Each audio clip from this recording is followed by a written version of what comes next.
So I'm Steward and I'm a traditional astrologer. And that sounds a lot like the confession of a guilty secret. But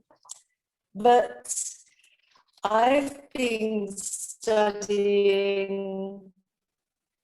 the tradition for some 40-something years. And that's through the lens of William Lilly and his tradition. He was working during the early modern period and rose to fame during the English civil wars of the mid-17th century. And we will be going back there during the evening. He studied the medieval authors available to him, and they were many, and also of the later period in Northern Europe. He then refined that, he filtered that through his experience producing his textbook, Christian Astrology. I'm sure you're all aware of that book.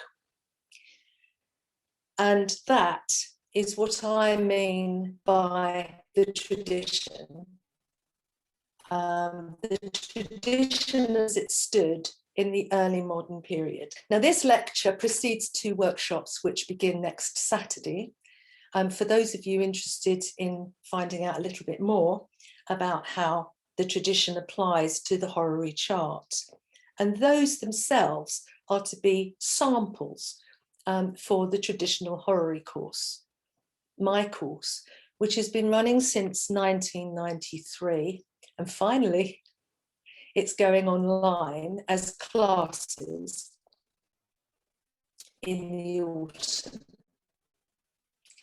I'm just waiting for the textbook to come off the press, and then we'll begin. Information will be available to you a little later. I'll give you all of the contacts. So let's talk horary. So things to be aware of. There's only one astrology, and by that I mean one system. It's applied in a number of ways: horary, natal, mundane, that you all know, and so on. But that's just a change of perception. It is not a change of system. That always remains the same. There are rules and they have to be maintained. They're not nearly as complicated as people think, but you have to maintain those rules, but there is flexibility within them, as you will see. But in order to find that flexibility, you have to know what those rules are in the first place. I don't expect you to know them. I don't expect you to know them, and I can't teach them in an hour. So if you need explanation, I will explain as we go. Do ask. So it's the Regiomontanus system of house division, fundamentally because that's the system Lilly used, as far as I know. That's all he used. And for me, the Regiomontanus cusps offer a sensitivity to horary that I haven't found elsewhere. That's not to say it isn't elsewhere, I just haven't found it. Okay. We'll be using the 7 traditional planets, Moon to Saturn. I'm not going to explain now why not the new planets, but I did write a long and detailed paper on that some while ago. It's just been republished by the NCGR in the Geocosmic Journal, and I will be republishing it myself in another book which will be out later in the year. So the 5 traditional aspects, I'm including the conjunction, even though it's properly not an aspect. So that's conjunction, sextile, square, trine, and opposition. The aspects can get a little complicated. We'll deal with them as we go, as far as we can go, but we will be dealing with them in the workshops. Jargon. There's lots of jargon in the tradition, and I'm going to avoid it as much as I possibly can. I'm not going to be overly technical, but or significator. And all that is is a planet that represents a person, a thing, or a matter. So it might be that a planet represents the querent, the person asking the question, or the quesited, the person or thing or matter asked about. So it's fairly straightforward, I think. Okay. So this preamble is for a reason. My love of astrology has led me down numerous other paths. And one of them was that really inevitably I would be looking at manuscripts. And I found that I loved manuscripts. And I do. I love manuscripts. And through that, of course, because you have to be able to read them, I found that I loved paleography and its puzzles. And I recently was talking to a scholar who was recalling that moment at 3 o'clock in the morning. He woke up screaming because he'd worked out what that word. So through all of that, I found out that I loved research, finding out. And when you think of what we love about astrology, it's finding out, isn't it? So with research and astrology, you've got double. It's fab. But that research has led me to what I'm going to show you this evening. And I found it to be very exciting. I hope you do too.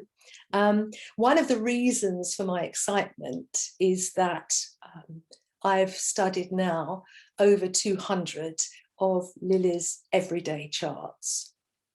And very few have the information we would like. Some have a note about the querent, some about the question, very rarely the response, and usually nothing at all. So that's why this is going to be so very, very interesting. It's a real treat. But perhaps from an academic point of view, what's perhaps more important is that, as far as I know, this has never been published before. It will be. I'm going to put it in that book I told you about. So let's think about Lilly's method here, which is fast and simple. So with a basic grasp of astrology, you will be able to understand what's going on.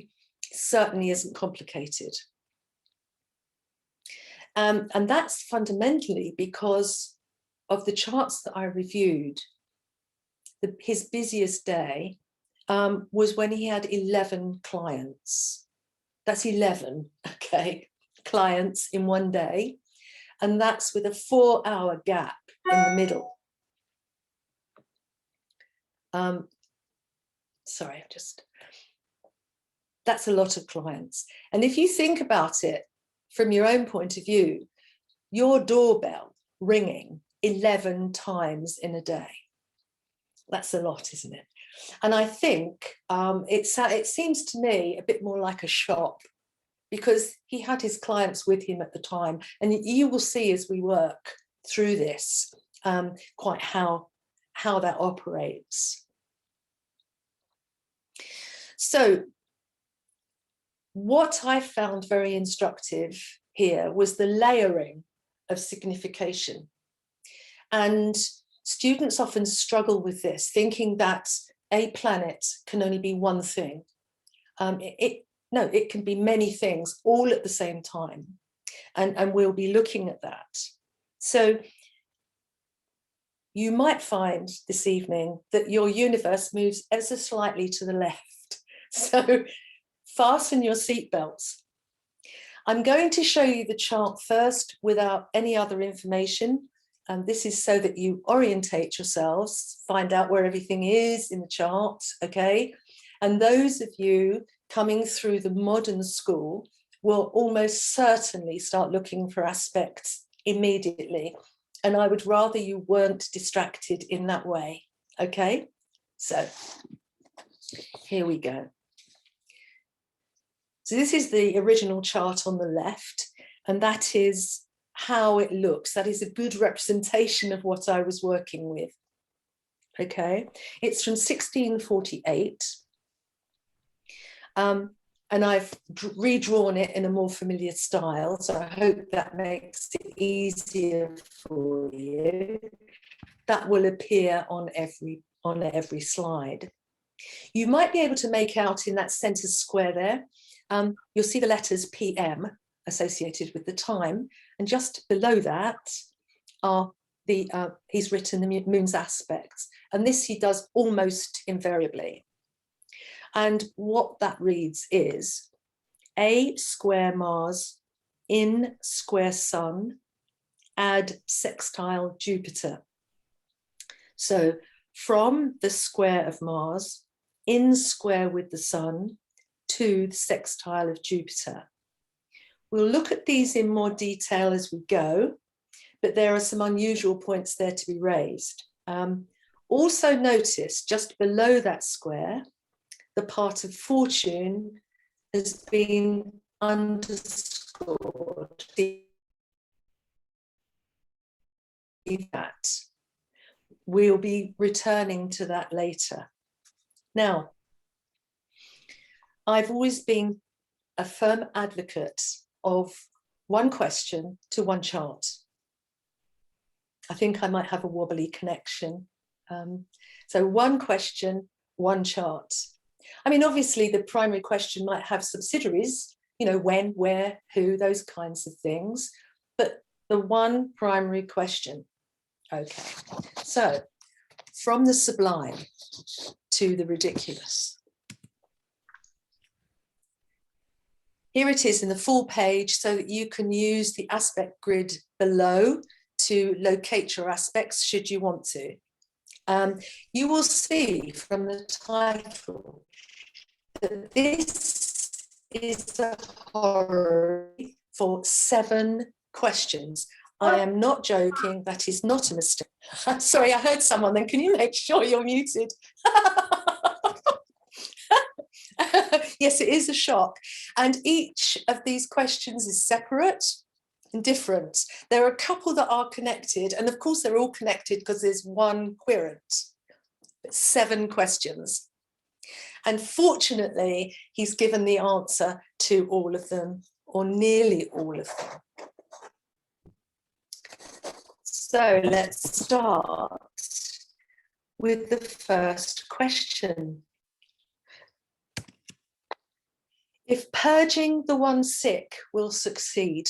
Right, health questions. These are always interesting, aren't they? We're always interested in medical matters astrologically. Purging.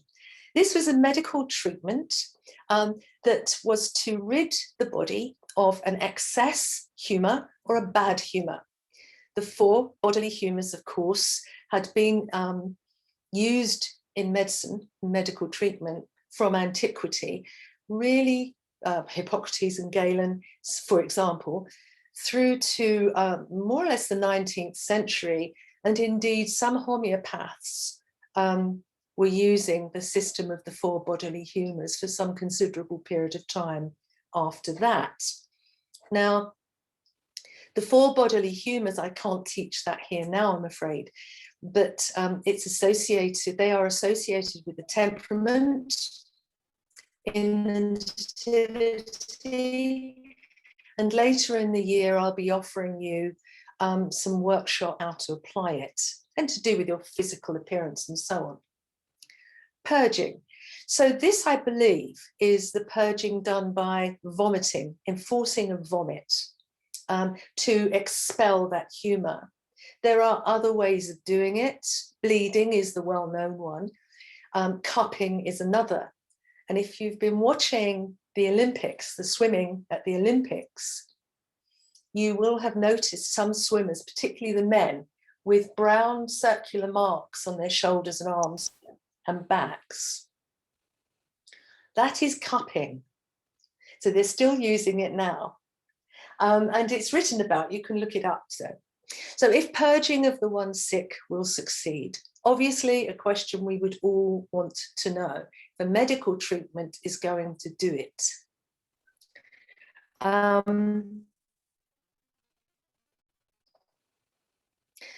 he doesn't tell us who the sick person is, but by knowing the rules and the answer, we can back engineer and find who we're talking about. So I'll tell you what he says is the answer.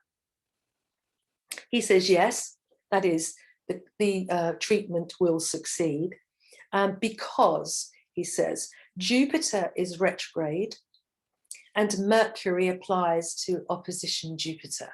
And you can see that opposition in the grid below quite clearly. And yes, Jupiter is retrograde.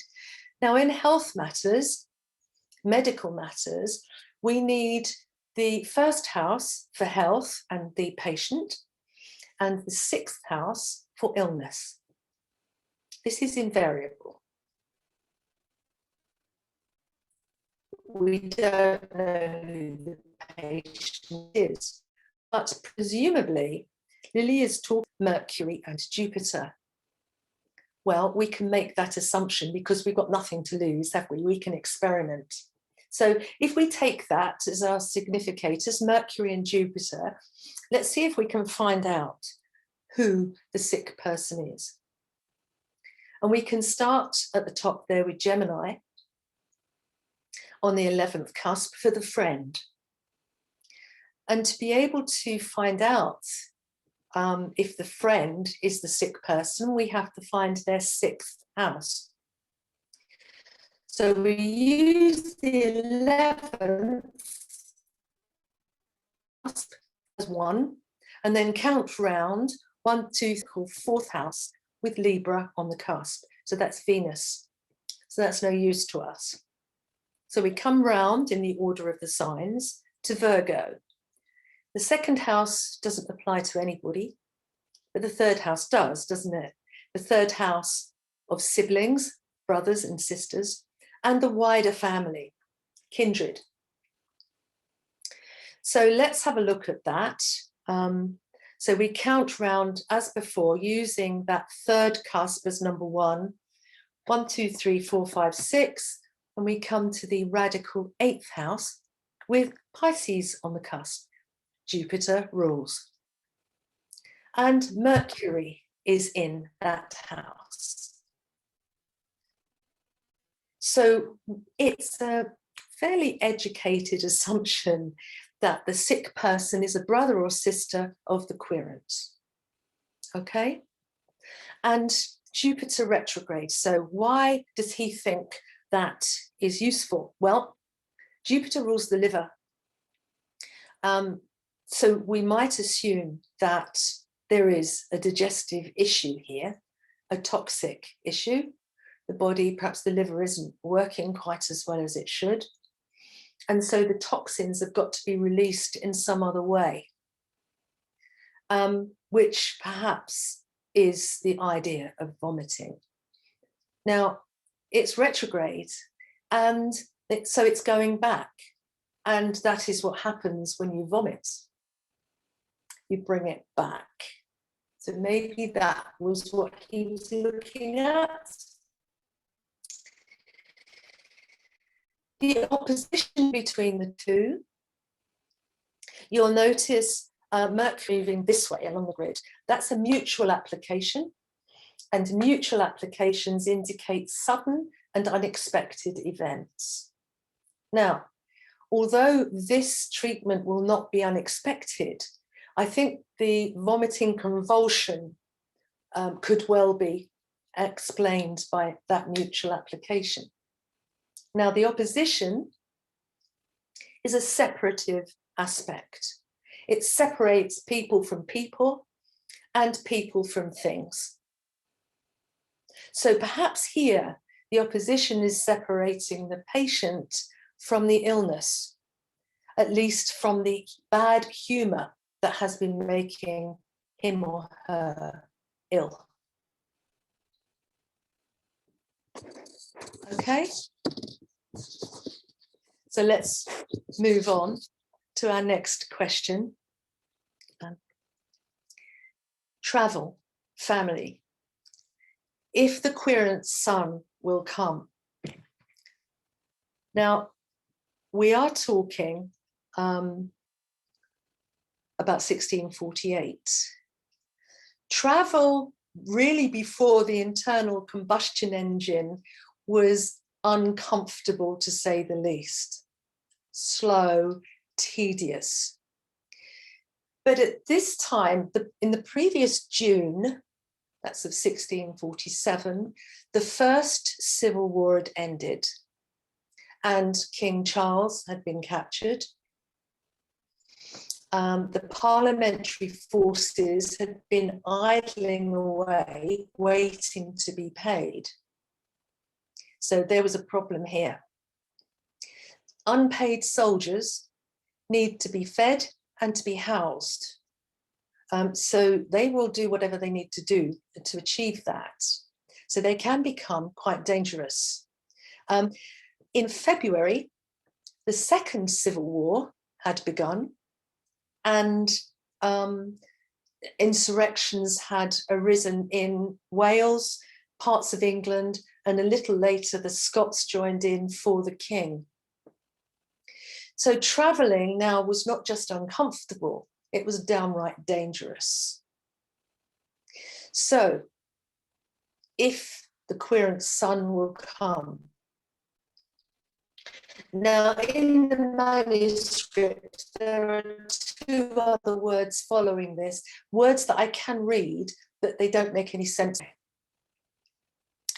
So let's have a look.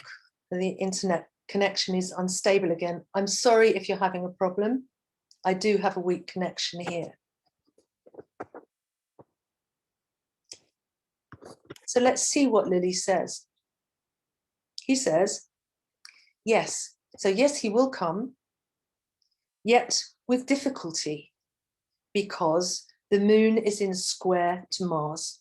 So if you look at the grid, you can see the moon is separating from Mars,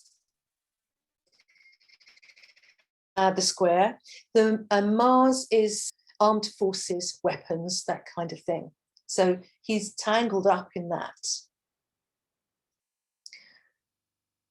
He says then, now you're going to have to bear with me here because this gets a little bit complicated.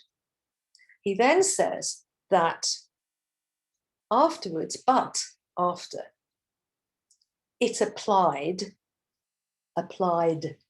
to sextile Jupiter, significator of the sun. So we know that the sun is the fifth house, right? Ruled by with Sagittarius on the cusp. So he is Jupiter.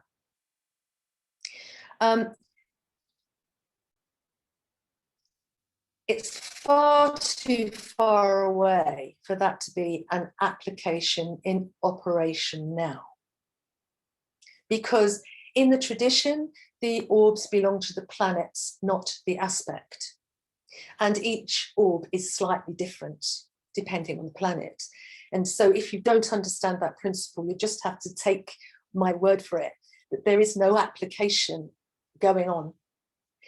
After the moon has completed its square with the sun, you can see that on the grid, it becomes void of course for about 10 degrees. So that means nothing is happening. The moon is inactive for about 10 degrees. Then it moves into the orbs of the two, moon and Jupiter, meet, touch, and that application begins. So we have to take note that he has used the past tense and said after it applied. So what he's saying is it will apply. Now that's still a leap, but here's what I think may have happened. The moon is also representative of messages and travel. They have, the querent, the parents, have had a note or some knowledge that their son will write and let them know when he will be home. All right. That I think is that moon to square sun. That's that message. Lilly, is, don't forget, he's talking to the querent as he works this chart. So he knows this is happening, or has happened, or is going to happen, definitely. So he hasn't mentioned it.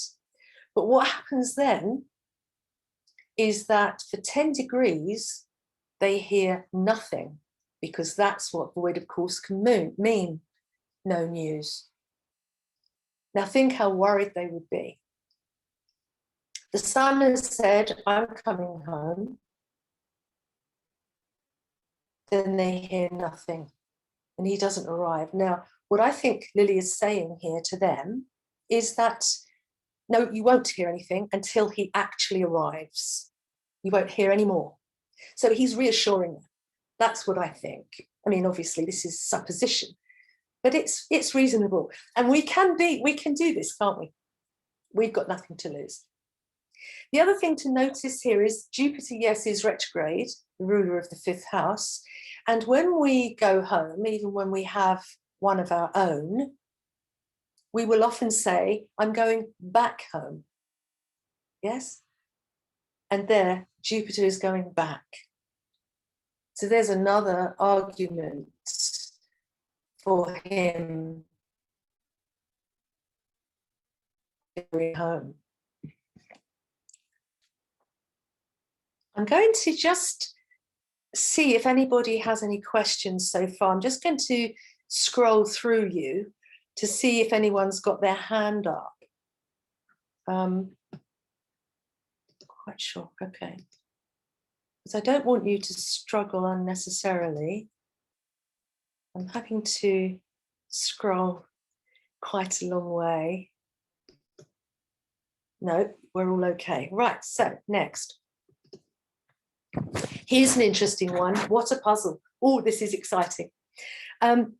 If 3 servants be tried, one a maid, the other underscored, man and wife.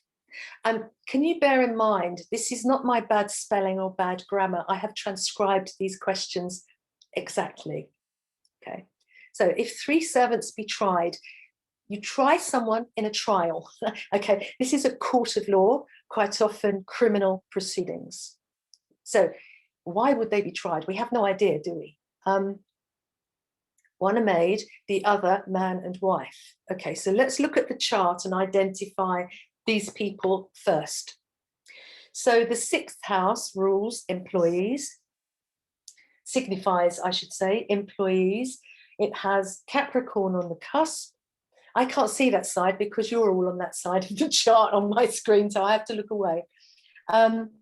Capricorn on the cusp, Venus therein, Saturn up there in Taurus in the 10th. Let's see, his wife is going to be the opposite house to the 6th, which is the radical 12th, with Cancer on the cusp. So she becomes the moon. So there are our 3 actors. Let's see what he says. He says, the maid might, the man signified by Saturn, the wife through the moon. And underneath that moon, he's written talkative. So now we get a clue as to what this is about. Now, this period, of course, everyone was frightened of everyone. There were so many threats, but primarily the main threat appeared to come from royalists. Of course, London was parliamentarian, so royalists were a threat, and Roman Catholics, always a threat. Now, if someone was suspected of being either of those by the authorities, then who better to ask than the servants, because the servants know everything. Okay, they know everything that goes on in the household. And this wouldn't necessarily be a criminal prosecution, it could be a tribunal or some other investigation. So are they going to be interrogated. So the maid, I think we'll take Venus for the maid, perhaps a single woman. The maid might. Well, why? There's no indication there as to why the maid might, other than she's a she. She's Venus. In this time, women were empty-headed, they were deceitful, vain, lied, not very clever, and gossipy. So then he may have thought that she, as Venus, when put under pressure, would talk. The man, let's look at the man, Saturn in Taurus. He's not going to talk, is he? Saturn is not overtly talkative. It's taciturn, surly. And in Taurus, even less wordy, but also loyal to anyone. But then we come to his wife, the moon, is talkative because she's in Gemini. That's why. Okay. So this is how we can find out. If we stick to the rules, we can work out what's going on quite readily. So let's look at the next. If the son-in-law will continue in the west, viz. Cornwall, right? If you know what the British Isles looks like, it's a kind of big triangle with Scotland at the top, and the leg, the old lady's leg that sticks out in the west into the Atlantic, that's Cornwall. Now, getting to Cornwall then was awful. It's not much better now because the roads aren't great. It's a long way from London. Now, they're obviously concerned about their daughter, yet they ask about the son-in-law. And that is because the daughter has no will of her own now that she's married.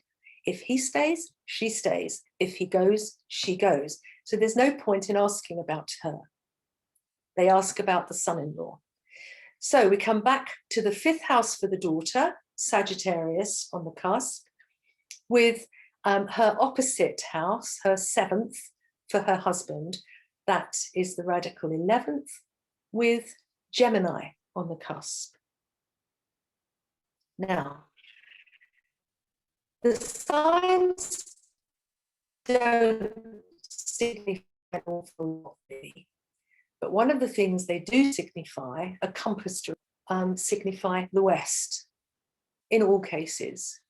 Now, more specifically, Gemini is significant of the West and the Southwest of England. And we find there the moon and the North Node. Now, in questions about moving, staying or moving, benefics in the 1st house, you stay. Benefics in the 7th house, you move. Malefics in the 1st house, you move. Malefics in the 7th, you stay. Here we have a benefic in the turned 1st house. You know what the answer is. So I will tell you what Lilly writes.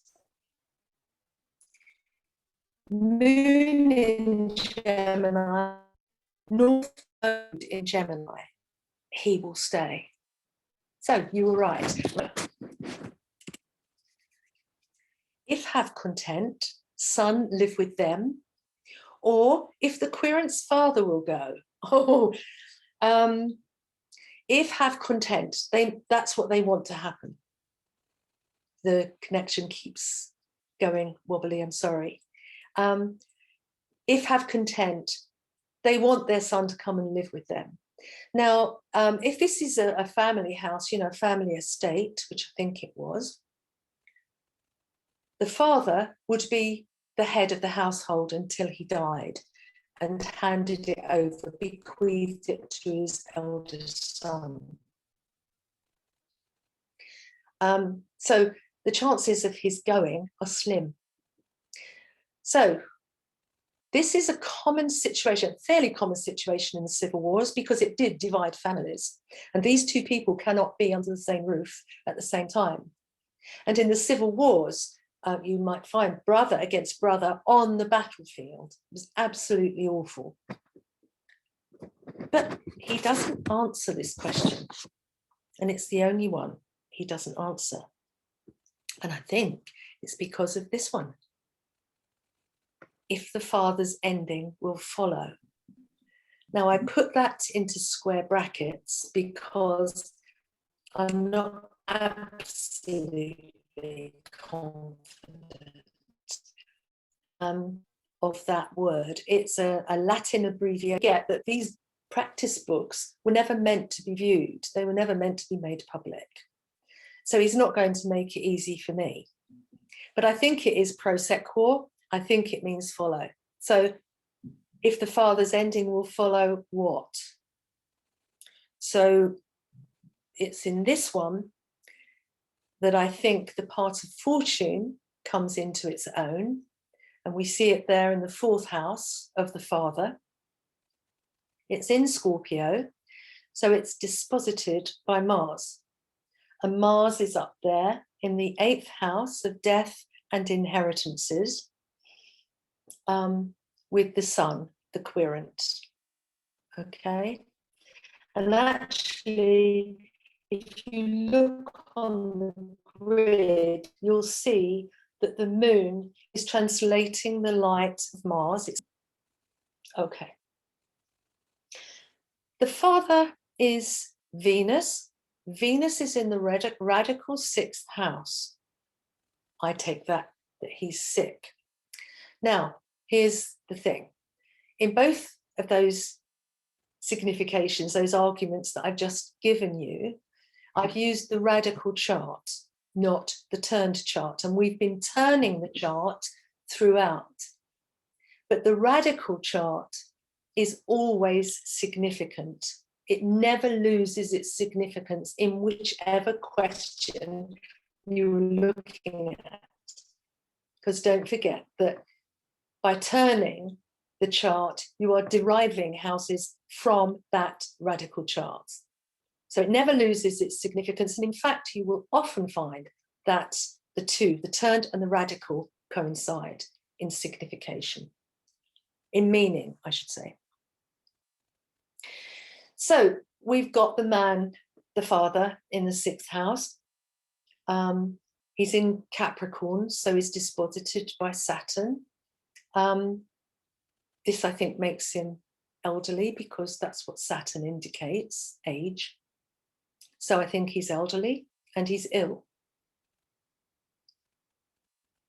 So let's see what Lilly said to the client. So if the father's ending will follow, Lilly writes, in Martis, which means in March. And if we look at the date, Venus has about 3 degrees to go.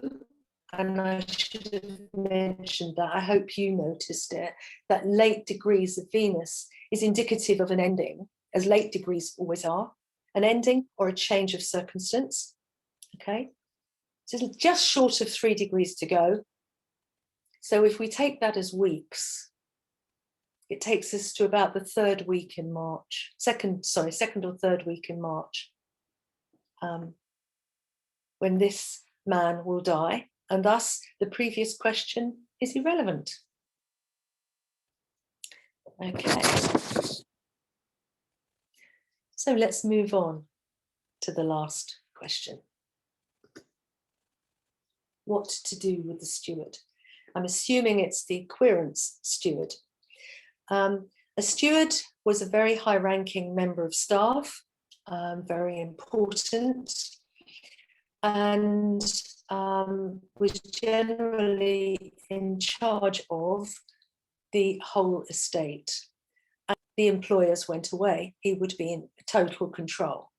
So probably these days we'd call him an estate manager, although they do still use this word, I think, in Scotland. Now, what to do? Let's look at the steward. He's going to be the ruler of the 6th house again, Saturn, in Taurus. Difficult man, not one who's easily moved. Now, because of his importance, he may be an old family retainer, has been there for years and years. They knew every blade of grass, so were very important, very difficult to replace. If this man makes a decision, he's going to stick with that decision. He will not change his mind. The steward. Now, Lilly's answer is very strange. He says, with words, use words. How are we going to change this man's mind? We don't know what the decision is that he's made, but what to do. But look, this is where this configuration comes into its own, this Venus-Saturn configuration. I didn't mention it in the last chart, because the last question, because I didn't think it was significant there. It didn't really speak of anything, but here it does. Venus and Saturn are in mutual reception. Venus is in Saturn's sign and Saturn is in Venus's sign. They're in mutual reception. That's good. That makes them friendly towards one another. Venus is also in trine Saturn. The trine is a facilitating aspect. It eases matters and speeds them. But what else do we know about Venus? And it's a very obvious, I told you all of this was going to be very obvious. Venus is the persuader, isn't she? So here we have someone whom the steward likes a lot, probably, is quite close to, respects, will listen to. Now, why did Lilly say with words? I think that is simply because the moon is in Gemini. I think that's the reason. Now, obviously, a lot of what I said to you is conjecture and supposition, but it's educated conjecture and supposition. And I hope that you follow my line of reasoning. So, in summary, there've been this fascinating list of questions. I mean, what a range. Fabulous, absolutely fabulous. And it demonstrates what can be achieved in a horary chart. Not that I recommend this. I wouldn't say, so don't try this at home. This is not a good thing to do. And remember that Lilly really knew what he was doing. And what we have to bear in mind is that before any of this, he was an occultist. So by the time he's training his intuition through astrology, his intuition has become reliable. So that would have helped him too. But hopefully you saw those layers of signification, just fascinating. So reusing with slightly different emphases and stresses. And it was revealed by this kind of broad, very flexible approach to the chart, which I found very illuminating. Now, don't forget, he doesn't have time to enter into long and involved explanations. Sometimes in these charts that I've reviewed, he has 2 people arrive at the same time. You know, here he has 11 clients we've got in a day. And this is amazing. He does not have time. But what he does need to be able to do is to get to the essence of the question. This is what I refer to, that really, the real meaning the querent's real meaning, what the querent wants to happen. And that isn't always clear in the querent's expression of their desire. And he has to do that quickly. And here I think he's helped by his intuition. Notice that every one of these questions is very easily transferred to the modern period. Change the wording slightly and put it into a modern person's mouth. These are all questions with which we are all concerned all of the time. I'll pause here to see if you have any questions now, before I move to the last slide. So you need to, so I am looking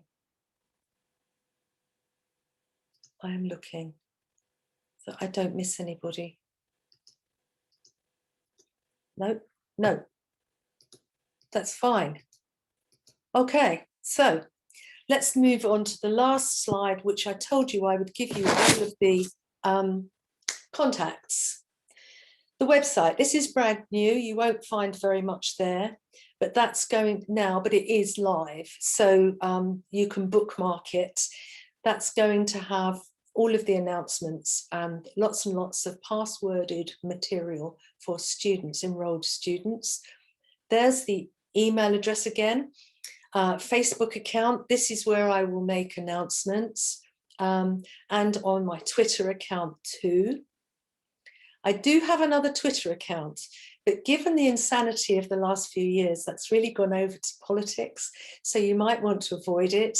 Just swap over onto this one, which will be only astrology. And then there's my blog. I will also make announcements there.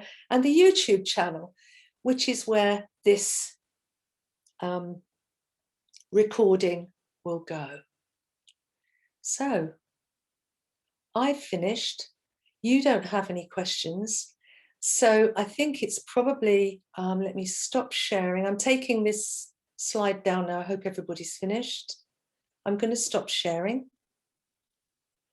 There we all are. Thank you very much for being with me. Thank you so much for giving me your time. I hope you've enjoyed it. I hope you found it interesting. And I look forward to meeting you all again in the near future.